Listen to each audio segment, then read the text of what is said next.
Hello everyone. Now we are going to start with the topic internal factors. The first heading is corporate culture. The values, beliefs, attitudes of the founders and top management of the company exercise a strong influence on what the company stands for, how it does things, and what it considers important. When the value system is shared by all the members, organization is likely to be more successful. मतलब values का आपके business पर बहुत influence होता है. आपको पता लगता है कि आपको क्या करना है, कौन सी चीज़ें करनी है, कैसे करनी है. It matters a lot. Values, beliefs and attitudes of the founders have a huge influence and huge impact on the business. You can read this example on your own. Okay, missions and objectives. The business philosophy and purpose of a company guides its priorities, business strategies, product market scope and development process. मतलब missions and objectives जो होते हैं business का, उनके business के ऊपर बहुत ज़्यादा इम्पैक्ट पड़ता है. अगर आपने अपना मिशन एंड ऑब्जेक्टिव सेट करके रखा है कि आप क्या करते हो एंड क्या करना चाहते हो, तो आपको बिज़नेस को उससे बहुत बेनिफिट मिलता है. आपको पता लगता है कि हाँ, आपके बिज़नेस में आपको क्या करना है. You get a idea about it. तो it helps a lot. Top management structure. The composition of the board of directors, the degree of professionalization of management and organization structure of a company have an important bearing on the business decisions. The board of directors sets the direction, monitors the performance of the company. Companies having highly qualified and responsible board of members outperform those lacking such board of directors. इसका मतलब point का ये है कि जो board of directors हैं वो competent and qualified होने चाहिए, एंड ताकि वो टाइमली डिसीजंस ले पाएँ, अच्छे से वर्क कर पाएँ, हर मतलब बिज़नेस का जो कंपनी के हैं परफॉर्म कर पाएँ. और अगर वो कॉम्पिटेंट एंड क्वालिफाइड नहीं होंगे तो वो टाइमली डिसीजंस नहीं ले पाएंगे. उनके डिसीजंस इतने अच्छे नहीं होंगे, अप्रोप्रिएट नहीं होंगे for the business. It matters a lot. Power structure. The internal power relationship between the board of directors and the chief executive is an important factor. The extent to which the top management enjoys the support of the stakeholders and employees at different levels also has an important bearing. मतलब जो share holders हैं and employees हैं, अगर वो top management को support करते हैं तो और बेटर परफॉर्म कर पाते हैं. एम्प्लॉयज़ अपने ग्रीवेंसेस बताते हैं तो उनको वो सॉल्व करते हैं. शेयर होल्डर्स ही बताते हैं, उनको सपोर्ट करते हैं, तो टॉप मैनेजमेंट इससे इम्प्रूव होता है.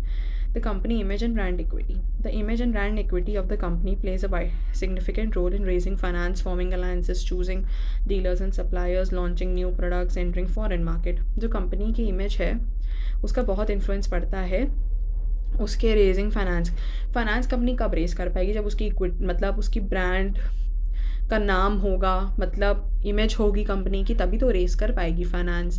अगर कंपनी की इमेज ही अच्छी नहीं है तो फाइनेंस भी कैसे रेस कर पाएगी. तो कंपनी की इमेज अच्छी होने से बहुत इम्पैक्ट पड़ता है. और भी फैक्टर्स हैं, खाली फाइनेंस की मैं बात नहीं कर रही हूँ, और भी फैक्टर्स हैं. कस्टमर्स भी आपको मतलब कस्टमर्स आप पे रिलाई करते हैं कि हाँ इसका प्रोडक्ट तो अच्छा ही होगा. मतलब आप भी कभी किसी का प्रोडक्ट खरीदते हो तो आपको पता होता है कि हाँ इसका प्रोडक्ट अच्छा ही होगा, क्योंकि वो एक इमेज बनी होती है कंपनी की. तो बहुत फ़र्क पड़ता है बिजनेस के ऊपर इससे. Okay, the company and other resources. Human and other resources. The competence, morale and motivation of employees plays a vital role in success of the firm.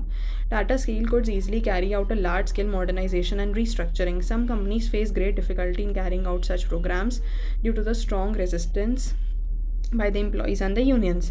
अगर एम्प्लॉयज़ अच्छे हैं, कॉम्पिटेंट हैं, तो अच्छे से वर्क कैरी आउट करेंगे ना. अगर वो कॉम्पिटेंट ही नहीं है, अपना वर्क अच्छे से परफॉर्म नहीं करते हैं, रेजिस्टेंट टू चेंज, मतलब चेंज नहीं होना चाहते हैं, अपना मतलब पुराने तरीक़ों से ही काम करना चाहते हैं, तो बिज़नेस अच्छे से ग्रो नहीं कर पाएगा ना. बिज़नेस को ग्रो करने के लिए जो ह्यूमन्स होते हैं, जो एम्प्लॉयज़ अपॉइंट किए जाते हैं, वो मतलब कॉम्पिटेंट होने चाहिए. They should change as per the changing environment. Fine. Now we come to the external factors.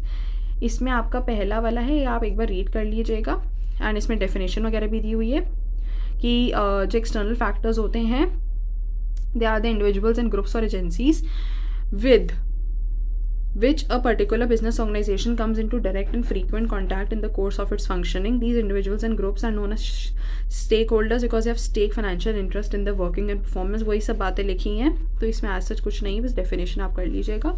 फिर कस्टमर्स हैं एक्सटर्नल फैक्टर्स में. कस्टमर्स, ये मैं आपको पिछले वाली पार्ट 1 में बता चुकी हूँ कि जो कस्टमर्स होते हैं उनको बहुत इन्फ्लुएंस होता है बिज़नेस के ऊपर. अगर कस्टमर्स आपसे माल नहीं खरीदेंगे तो आपका बिज़नेस इन्फ्लुएंस होगा. आप बेचोगे किसको? जो कस्टमर्स ही आपके नहीं होंगे, कस्टमर्स ही आप पर रिलाई नहीं करते हैं, तो आप कैसे बेचोगे अपना प्रोडक्ट. एंड ये है द फर्म. इसमें इसका सोल्यूशन ये है कि the firm can select the target customer group. कि किस कस्टमर ग्रुप को टारगेट करना चाहते हैं, क्योंकि हर किसी का होता है कि वो किसको टारगेट करना चाहता है। हर बिज़नेस का होता है कि वो उसके कौन से कस्टमर्स हैं, कौन से टारगेट कस्टमर्स हैं कि जिनको उनको टारगेट करना है। तो कस्टमर्स का बिज़नेस के ऊपर बहुत ज़्यादा इम्पैक्ट पड़ता है। तो इसलिए कस्टमर, ये एक प्रोवर्ब है कि customer is the king. Customers को सेटिस्फाई करना इज़ द मस्ट थिंग। उनकी प्रेफरेंसेस, उनकी जो डिमांड है, उन सबको फुलफिल करना चाहिए। Then comes competitors.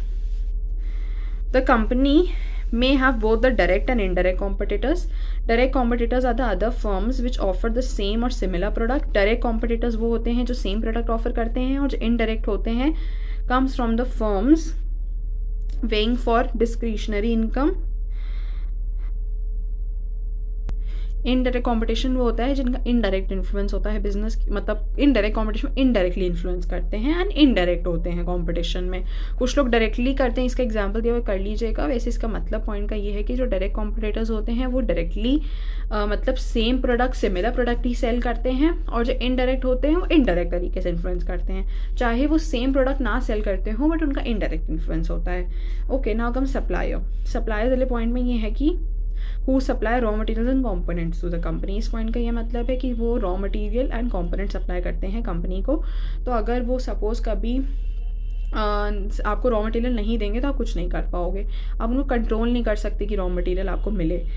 Then uncontrollable, मतलब आप उनको कंट्रोल नहीं कर सकते, आप उनको फोर्स नहीं कर सकते कि हाँ आपको रॉ मटेरियल प्रोवाइड करें, कंपोनेंट प्रोवाइड करें। You can force them.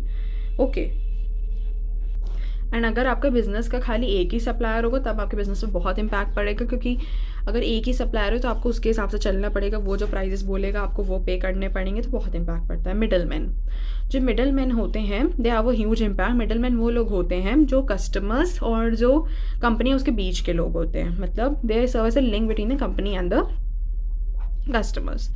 तो अगर ये कंपनी के और कस्टमर के बीच में नहीं होंगे तो कंपनी का प्रोडक्ट कौन सेल करेगा? उनको कोई तो इंसान चाहिए है ना जो उनके प्रोडक्ट को सेल करे। तो they are important, they play an important and vital role for the company. The financers, इसका ही पॉइंट का ही मतलब है अगर कंपनी के फाइनेंसर्स नहीं होंगे, कंपनी को कोई फाइनेंस नहीं करेगा तो प्रॉब्लम हो जाएगी नहीं कंपनी की। एंड अगर फॉर एग्जांपल उसके जो फाइनेंसर्स है वो रिस्क नहीं लेना चाहते हैं तो कंपनी को डेट लेना पड़ेगा, इक्विटी वो इशू नहीं कर पाएगी। लेकिन अगर कंपनी को इक्विटी इशू करना है, डेट नहीं लेना है, तो वो एक प्रॉब्लम में आ जाएंगे ना। लेकिन अगर फाइनेंसर्स रिस्क नहीं लेना चाहते हैं तो उनको फिर कंपनी को डेट ही लेना पड़ेगा, क्योंकि उनको फोर्स नहीं कर सकते। पब्लिक, इसमें आपको ये जो मीडिया ग्रुप, ये वाली लाइन लिखी है, इट्स वेरी इंपॉर्टेंट, ये आपसे अलग से पूछा जा सकता है कि पब्लिक में कौन कौन आते हैं। They include the media groups, environmentalist, non government organisations and local community. Fine, public का भी बहुत इन्फ्लुएंस होता है आपके बिजनेस के ऊपर। जो मीडिया होती है अगर आपके बारे में अच्छी इन्फॉर्मेशन फैला रही है तो बहुत अच्छी बात है कंपनी के लिए, लेकिन एक गलत इन्फॉर्मेशन फैला रही है तो it will have a adverse impact on the company. Okay, macro environment, ये आप एक बार रीड कर लीजिएगा।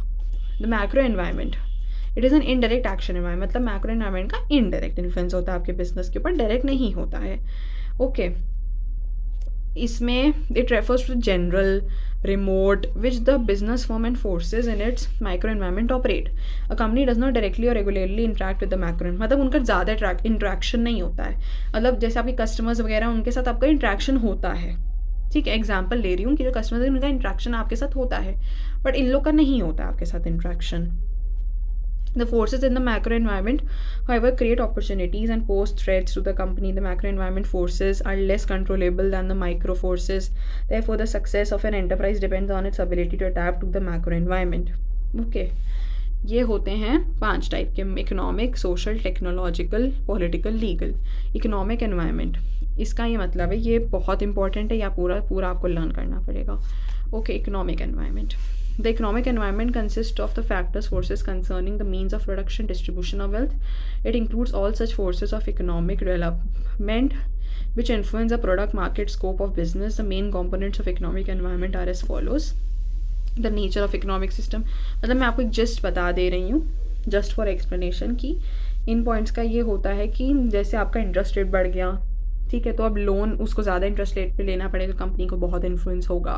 मार्केट की कंडीशंस कैसी हैं, कंपटीशन कैसा चल रहा है मार्केट में, लोगों की इनकम क्या है, इनकम के हिसाब से प्रोडक्ट लेंगे। अगर लोगों की इनकम अच्छी है तो वो लोग प्रोडक्ट लेंगे, वरना नहीं लेंगे। तो ये सब इकोनॉमिक कंडीशंस का बहुत इम्पैक्ट पड़ता है। इकोनॉमिक ग्रोथ भी मैटर करती है, जो इकोनॉमिक पॉलिसीज़ होती हैं इंडस्ट्री एंड इंडस्ट्रियल, मॉनेटरी, फिसल, इन सब का ही बहुत इम्पैक्ट पड़ता है। फाइन। मार्केट में क्या इन्फ्लेशन रेट्स हैं, क्या चल रहा है, मतलब हर चीज़ का ये इकोनॉमिक इन्वायरमेंट के कुछ हैं कि क्या कंसिस्ट ऑफ इकोनॉमिक एनवायरनमेंट। तो it is a very important question for your exams. Okay, now comes social environment. Social environment में आपका आता है कि पॉपुलेशन कितनी है। अगर जितनी ज़्यादा पॉपुलेशन होगी इंडिया की, उतना ज़्यादा आपके लिए अच्छा, उतनी ज़्यादा डिमांड हो सकती है आपके प्रोडक्ट की। लोगों के एटीट्यूड कैसे हैं, कस्टम कैसे, उनके ट्रेडिशंस, कस्टम पे भी लोग डिपेंड करते हैं ना आपका प्रोडक्ट लेंगे या नहीं। उनका रिलीजन पर डिपेंड करता है, रिचुअल्स क्या होते हैं, लाइफस्टाइल कैसा है लोगों का, फैमिली का स्ट्रक्चर कैसा है, पॉल्यूशन कैसा है, मतलब पॉल्यूशन इन द सेंस कि अगर आपका पॉल्यूशन ज़्यादा है तो लोग आपके प्रोडक्ट लेंगे या नहीं लेंगे। हर चीज़ मैटर करती है। एजुकेशन पे डिपेंड करता है, education level, awareness of rights, work ethics. Okay, ये है डोइंकीज़ का full form. It can come in exam. बाकी आप रीड कर लीजिएगा, वही सब बातें लिखी हैं, एक बार आप रीड कर लीजिएगा। मेन ये करना है, बहुत इंपॉर्टेंट है। ओके, टेक्नोलॉजिकल, इसमें मतलब अगर आपका एनवायरनमेंट चेंज हो रहा है, टेक्नोलॉजीज़ बहुत ज़्यादा एडवांसमेंट्स हो रही हैं, तो बिज़नेस के ऊपर बहुत इम्पैक्ट पड़ता है। इसका सबसे बेस्ट एग्जांपल है नोकिया। नोकिया ने अपने आप को as per the technology change नहीं किया, वही outdated phone, obsolete phone, outdated. तो लोगों ने फिर उसका फ़ोन लेना बंद कर दिया, तो क्योंकि उसने अपने आप को चेंज नहीं किया एज़ पर चेंजिंग एनवायरनमेंट। मतलब Nokia was resistant to change, मतलब उसने अपने आप को अपने मतलब एनवायरनमेंट के हिसाब से चेंज नहीं किया। तो it is a very important factor. आपको एनवायरनमेंट के हिसाब से अपने आप को चेंज करना इज़ अ मस्ट थिंग। जितनी ज़्यादा एडवांसमेंट टेक्नोलॉजी हो रही हैं, आपको सब अपने बिजनेस में एप्लीकेबल करनी ही पड़ती हैं। It is a must. Political environment, इसमें आपका आता है the political processes, party system, election, मतलब आपकी रिलेशन विद अदर कंट्रीज़ कैसे हैं, कॉन्स्टिट्यूशन कैसा है, मतलब एवरीथिंग रिलेटेड टू पॉलिटिक्स। ठीक है। And the competition forces them to improve the product. जैसा कॉम्पिटिशन आपका रिएक्ट करेगा, उस हिसाब से आपका प्रोडक्ट इम्प्रूव होगा। पार्टी सिस्टम, इलेक्शन कैसे, उस इलेक्शंस का भी बहुत इम्पैक्ट पड़ता है बिजनेस के ऊपर। The degree of politicization of economic and business issues, political structure, मतलब इन सब चीज़ों का बहुत इन्फ्लुएंस पड़ता है। ओके।